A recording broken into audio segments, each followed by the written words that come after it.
either fighting and giving lectures upon the true meaning of the seal of the prophets. We have not finished that, and the question of jihad comes. The wrong interpretation of jihad, which has made Islam a laughing stock before the entire world. Which religion allows violence? They have totally forgotten the meaning of jihad. We have gone to countless symposiums and conferences where we try to show the real meaning of the word of jihad.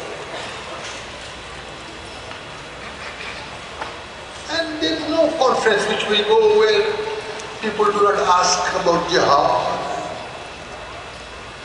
These scholars, so-called scholars of Islam, they have done so much damage to Islam. Sometimes when people believe, criticize the West and the media, this and that, it is the Muslims who give them that ammunition.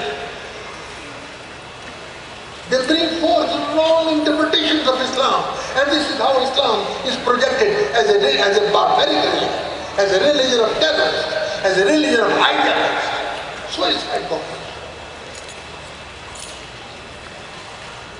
This is the picture that is painted on the canvas. We are engaged in the jihad of presenting the true picture of Islam.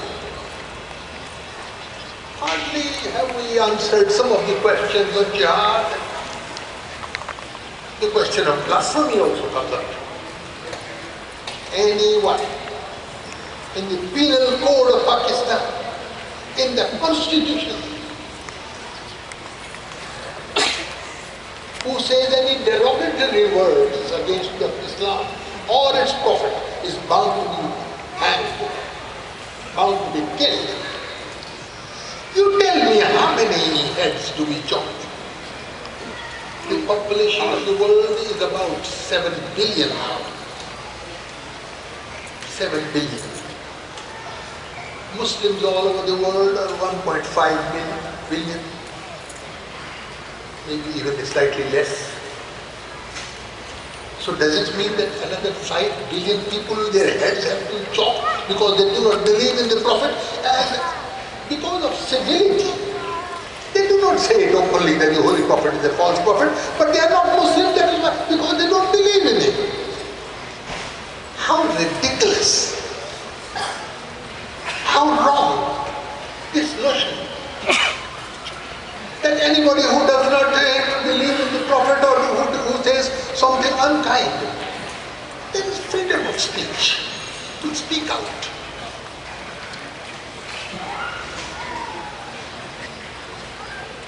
And their heads don't be chopped. People speak against Islam, against the Holy Quran. Am I giving this speech because I am asking you to help us to preserve the Holy Quran? You know, there are people burning the Holy Quran. You had this burning ceremony in the United States. People burning the Quran. Have we put this topic on the table because we are asking for some help from our honorable guests? No.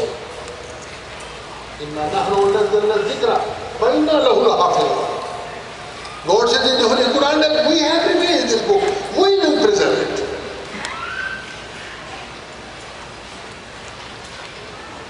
Are we doing that? Are we asking that we want your help to save the Holy Prophet? No. The Holy Quran has said, it is in the Holy Quran that God the Almighty has said in the Holy Quran that I will preserve it. We are only appealing to your conscience, to your inner conscience, that this is a a blot on humanity. This is wrong. This doesn't appeal common sense. It doesn't appeal conscience. The Holy Quran says that rather. So we are only appealing that, you must have heard about the Danish cartoons. People make cartoons against the Holy Prophet. It injures our feelings. We love the Prophet far more than our parents. It hurts. It pains. But read the Holy Quran from the beginning to the end. There is no punishment prescribed in the Holy Quran for blasphemy. God says, I will deal with it. I will respond to that.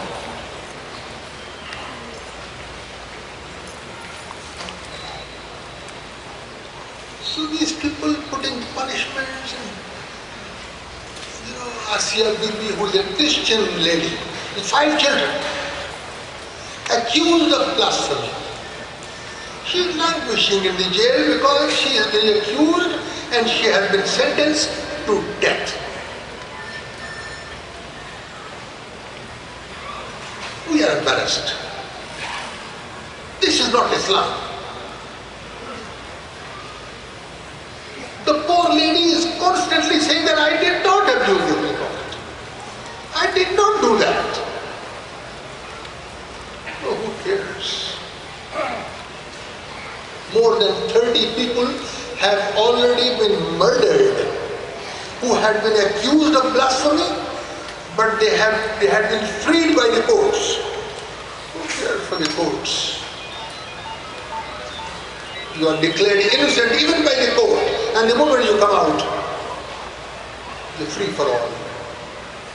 So many people have been killed. The governor of the most important province of Pakistan, Punjab, Salman Nazir, who only visited this lady in jail, who said we should revisit this law. Because people are misusing it. In order to gain people's property or in order to do other things, they misuse this law. Let us revisit this. We always, amend these laws. Let us revisit because of that. His own bodyguard killed him. And after killing him, the other bodyguard stood silent. And this murderer was not only declared a hero, but declared a saint. The minorities minister, who was a Roman Catholic, murdered in Quetta in broad daylight. Which religion allows that? What about the life of the Holy Prophet? What did he do? Was he not blasphemed? He used to go to the mosque and there was a lady who used to throw rubbish upon his head every time. And he would clean his hair, wash his hair, go back to the mosque. The Holy Prophet found out